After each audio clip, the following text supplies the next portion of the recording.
안녕하세요. 이번에 기계제도 수업을 맡게 될 맹영기였습니다. 이게 2학년 교과목이기 때문에 여러분들 아마 대부분이 저하고는 처음 만나는 분들이 텐데 첫 수업부터 이 방송으로 시작하게 돼서 안타깝게 그지없습니다. 그렇지만 코로나19 바이러스가 어느 정도 수그러드는 그런 조짐을 보이고 있는 것 같아요. 그래서 아마 이제 잘 풀리지 않을까 생각이 됩니다. 오늘은 이제 첫 시간이기 때문에 기계지도 교과목 소개하는 그런 기회를 갖도록 하겠습니다. 기계지도 여러분들은 어떻게 생각하는지 모르겠어요. 저는 기계지도는 우리 이제 우리 기계공업 분야의 법과 같은 그런 내용이다 이렇게 볼 수 있어요. 우리가 이제 어떤 제품을 개발하고 그리고 또 이제 만들고 하잖아요. 그래서 그와 같은 만드는 과정, 그 다음에 또 그걸 뭐 혼자 만드는 게 아니고 수많은 사람들이 모여서 만들고, 그리고 이제 심지어 뭐 그 울산 뭐 이런 현대자동차 공장 같은 경우는 5만 명, 7만 명이 동시에 막 작업을 한단 말이에요. 그러면 그런 사람들을 어떻게 관리하고 통제하고 그리고 각 개인들이 만들어야 될 그런 내용들을 어떻게 지시를 하냐 이거죠. 그래서 그게 작업 지시서라 그래요. 그래서 작업 지시서의 내용은 전부 제도로 표현된 그런 걸 씁니다. 그래서 우리 글로 이렇게 써서는 이게 정확하게 전달이 안 되는 경우도 많고, 그리고 또 이제 효율적이지 않아요. 양도 많고 복잡하고. 그래서 우리가 이제 현장에서 그러한 설계라든지 생산 활동을 하는 그런 규범이 되는 내용이 바로 기계 제도다. 그리고 이제 소통을 위해서 우리 글로 소통하는 대신에 우리 그림하고 여러 가지 성질, 지침, 그 다음에 규정 이런 거를 갖다가 담아놓은 내용이 바로 기계 제도다 이렇게 생각하시면 좋지 않을까 생각이 됩니다. 그래서 기계 제도에 들어가기에 앞서서 우선은 이제 우리 기계의 속성, 우리가 이제 기계 전공 아니겠어요? 기계의 속성이 이제 자꾸 변하고 있어요. 그리고 광범해지고, 그리고 또 우리 산업 분야의 그런 시장도 자꾸 달라지고 있단 말이에요. 그래서 어떤 기계는 무엇일까? 그래서 그거를 좀 알아보고, 그리고 기계하고 기계공업의 발전 이런 측면에서 여기서 얘기하는 건 좁은 의미의 기계 되지만 이거는 넓은 의미의 그런 기계 이렇게 보시면 좋겠어요. 그래서 현대 사회로 갈수록 어떤 식으로 기계가 발전하는가 이거를 좀 알아보고, 그리고 이제 우리 이제 기계를 개발하고 이제 만들잖아요, 그죠? 그래서 그러한 과정, 즉 설계와 생산 과정이 어떻게 이루어지는가 하는 개념적인 내용을 알아보고, 그리고 이제 교과목 소개로 들어가서 기계제에서는 과연 어떤 거를 우리가 공부해야 되느냐, 그리고 요한 한 학기의 수업은 어떻게 진행되는가 하는 거를 여러분한테 말씀드리도록 하겠어요. 그래서 요 기계제도 수업은 지금 여러분들이 들으신 것처럼 아주 기계 쪽에 근간이 되는 수업이고, 그리고 여기에 있는 내용 하나라도 놓치면은 나중에 다 지장을 받아요. 후속 과목에도 지장을 받지만은 현장에서 이거 모르면 제대로 근무할 수가 없어요. 말썽이 너무 많이 일어나기 때문에, 그죠? 기계 뭐 가동이 중지된다든지 불량품이 나온다든지 이러면 안 되잖아요, 그죠? 그래서 여러분들이 하나라도 놓치지 말고 꼼꼼하게 여러분들이 공부하기를 바라는데, 뭐 크게 걱정할 거 없어요. 여러분들이 주어진 순서 진지하고 착실하게 따라오면 여러분들 틀림없이 학기 말에는 지금 여러분들 도면을 봐도 잘 모르죠. 어떻게 보면 까막눈일 텐데 눈이 뜨이게 될 거예요. 그래서 기말 되면은 자기도 모르게 그림이 뭐마 이게 무엇이구나, 여기서 무엇을 나타낸구나, 완전하지는 않지만은 그래서 그런 식으로 해서 쑥 부쩍 아마 성장하게 되지 않을까 보겠어요. 그래서 또 그런 의미에서 학기 말에는 여기 있는 이 텀 프로젝트를 할 거예요.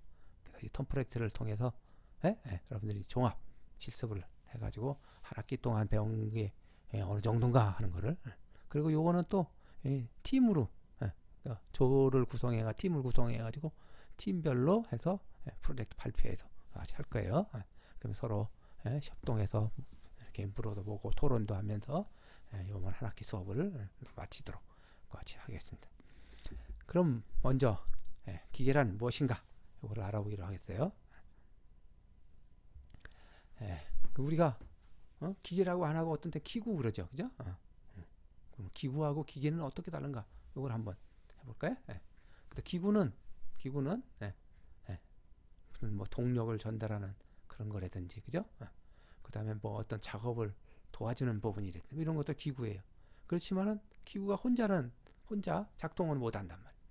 그래서 기계는 외부로부터 공급하던 그 에너지를 필요한 일이나 형태로 변환하는 그런 장치. 이게 이게 있어야 기계다 이렇게 할 수가 있어요. 그렇지만 기구는 그냥 단순히 힘과 일 이걸 고려하지 않고 운동의 전달 방법, 뭐 변환 방법, 뭐 이런 것만 고려한 조합들이 되어 있어요. 그래서 기계하고 기구는 좀 다르다. 그러니까 기계를 구성하는 요소가 기구가 된다. 이렇게 여러분이 생각하시면 되겠고, 그리고 기계는 크게 보면은 네 가지가 이렇게 다 갖춰져야 돼요. 그래서 우선은 유효한 기계적인 일을 갖다 변환하는 그런 장치, 엔진 뭐 이런 게 되겠죠, 그죠? 오타나 엔진 이런 게 있어야 되고, 그 다음에 여러 개의 부품으로 조립이 돼야 되고, 일정한 그런 상대적인 운동 이런 부분, 그리고 또 수명 이런 게 있어야 되고, 그 다음에 고장이 나면 안 되겠죠. 그래서 충분히 외부의 애력에 대한 그런 저항력 이런 것도 있고, 그 다음에 신뢰성 이런 것들도 있고 해야 된다. 그래서 크게 기계 구비 조건 하면 네 가지 여기에 동시에 갖춰져야 비로소 기계다 이렇게 볼 수가 있어요. 그리고 또 기계를 구성하는 부분을 갖다 뭐냐, 기계 요소 엘리먼트라 그래. 그래서 여러분 3학년 되면 기계 요소 설계부터 이제 시작을 할 거예요. 기계를 구성하는 요소들. 그래서 여기서 보시는 것처럼 여러 개를 조립을 하잖아요. 그래서 조립하기 위해서 결합하는 요소들, 나사, 볼트, 너트, 키, 핀, 리벳, 용접 뭐 이런 것들은 결합용 요소가 돼. 그다음 전동용 요소는 축, 베어링, 마찰차. 그래서 이거는 동력을, 상대적인 운동을 도와주는 거가 되겠죠. 그리고 이제 운동을 하는데 너무 덜덜거리는데든지 진동이 생길 때, 그죠? 위험하단 말. 진동이 생기면 공진 현상 생기면 뭐 쇼크를 받아요, 기계가. 그러면 고장 나기 쉽다. 그래서 그 하여튼 완충 장치, 대표적으로 스프링 뭐 이런 게 있겠죠. 그리고 또 기계가 움직일 때, 출발할 때, 그다음 정지할 때, 부드럽게 돼야 된다. 그렇게 해주는 걸 브레이크 제동 시스템이라 해요. 그리고 또 이제 기계에 보면은 여러 유체적인 거, 그죠? 가스라든지 이런 거를 갖다가 전달을 해줘야 된단 말이에요. 그래서 그 같이 해주는 거는 파이프, 밸브, 콕, 관, 이거는 꼭 기계 아니더라도 우리 도시에서 어때요? 상수도, 가스 공급 뭐 이런 것들, 그거 안 되면은, 그죠? 도시가 마비되죠. 땅에 다 묻혀 있단 말이에요. 그래서 이런 것들은 기계 요소다 이렇게 여러분 이해하시면 되겠어요. 그런데 기계는 이제 처음부터 뭐 저런 것들이 훅 나온 건 아니고 아주 초창기. 그래서 우리가 제1차 산업혁명 뒤에 나오겠지만은, 이건 1782년 제임스 와트가 전기기관을 만들면서 이게 시작이 됐어요. 그래서 처음에 만든 이런 기계는 이제 기계 범위가 점점 넓어지는 거죠. 그래서 그건 동력기계다 이렇게 얘기를 해요. 그래서 공력기계는 주로 아까 어떤 우리 심장에 해당되는 동력을 만들어내는 심장하고 심줄에 해당되는 그런 변환하는 기계, 여기서부터 시작을 한 거죠. 그래서 원동기라 그러죠. 그래서 프라임이라 그러죠. 프라임 무버 이런 식으로. 그래서 원동기는 크게 보면 이렇게 세 가지로, 그래서 열기관, 그 다음에 수력, 그 다음 기타 원동기 이렇게 나누는데, 여러분들 뭐 자동차 잘 알죠? 그런 건 내연기관이 되겠고, 지금은 잘 안 쓰지만은, 원래는 처음 여기서부터 생겼지만은 지금은 뭐 대형 선박 이런 경우, 또는 발전 이렇게 이제 고립된 그런 발전용으로 쓰는 그런 정도로만 쓰죠. 지금은 주로 내연기관이 많이 쓰죠. 그래서 가솔린 기관, 디젤 기관, 가스 터빈, 뭐 로타리 기관 뭐 이런 것들, 이런 거는 이제 수송기계에도 쓰지만은 이런 발전 있죠. 전기를 일으키는 이런 기관으로 많이 쓴단 말이에요. 그 다음에 수력. 지금은 이제 우리 수력의 비중이 자꾸 줄어져 가고 있죠. 우리나라 같은 경우는 뭐 이렇게 높은 산이 없기 때문에 예? 그런 수차 그러니까 높이의 차 위치 에너지를 이용하는 거 아니에요? 그런 것들이 이제 여건이 안 좋으니까 이제 뭐 별로 없어지죠. 그렇지만 이건 그런 게 좋은 그런 환경이 좋은 나라는 아직도 쓰고 있단 말이에요. 그다음 기타 원동기 풍력, 조력, 지력, 태양열 요새 태양열 많이 쓰죠. 그 조력은 조석값만 바닷물이 우리 이제 아산만만 해도 밀물 썰물일 때 한 10m 차이가 난단 말이에요. 그래서 바닷물이 들어갔다 나왔다 할 때 그 차이를 이용하는 거죠. 그다음 지력 땅속 깊은 데는 뜨거워요. 그래서 뜨거운 걸 지나면서 어때요? 물이 수증기로 막 변하도록 해준단 말이에요. 그래가지고 지력. 그다음 태양열. 이건 뭐 잘 아시니까. 그다음 원자력. 이런 걸 이용하는 것들 기타 원동기 이렇게 나눌 수가 있겠어요.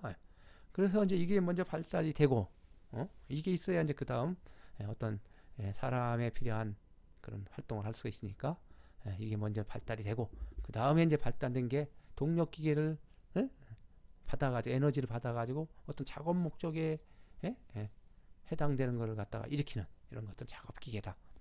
그래서 부가가치를 많이 이제 일으키는 거죠. 그래서 이제 본격적으로 사람의 이제 심술에 해당되는 그런 노동 활동을 갖다가 기계로 대체하면서 기계가 막 발전하기 시작을 했죠. 그래서 이 작업기계는 뭔가 만들고 그 다음에 행위를 통해서 가치를 창출하는 이런 기계다. 이걸 크게 보면 한 4가지 부류로 나눠. 우선 제작기계, 만드는 기계가 되겠죠. 그래서 공작기계 이게 많이 발달했어요. 기계를 만들어야 되니까. 그래서 선반 밀링 뭐 깎고 그죠 하는 기계들. 그다음 제조기계는 이제 섬유, 방적기, 직기. 그 일본의 토요타 자동차 같은 경우는 원래 섬유 기계를 만드는 회사에서 출발해가지고 자동차로 변신한 거예요.